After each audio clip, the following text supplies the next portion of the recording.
Chairman Pakistan Tehreek Insaf PTI Imran Khan के खिलाफ Toshakhana case की समाअत के दौरान सेशन जज ने रिमार्क्स में कहा कि इस केस में आपके लिए अदालत बहुत नरम रवैया रख रही है, जिसकी मिसाल और कहीं नहीं मिलती।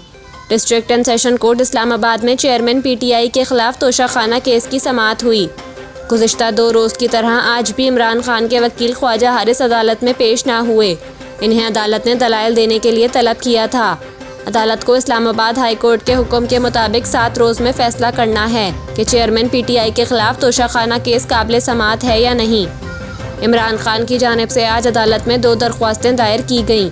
एक में हाजिरी से इस्तिस्ना की दरख्वास्त दायर की गई, जिसमें सिक्योरिटी खदशात को बुनियाद बनाया गया है, जबकि दूसरी दरख्वास्त में इमरान खान के वकील गौहर अली खान ने 10 जुलाई तक समाअत मुलतवी करने की दरख्वास्त दायर की है।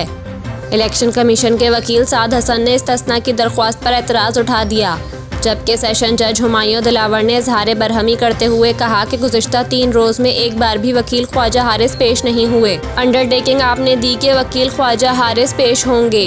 तोशाखाना केस में आपके लिए अदालत बहुत नरम रवैया रख रही है। इतने नरम रवैये की मिसाल और कहीं नहीं मिलती। इसका नाजायज़ फ़ायदा उठाया गया है। जज ने कहा कि 11:30 बजे दलाइल दें, वरना इलेक्शन कमीशन के वकील को सुनकर फैसला कर दूंगा।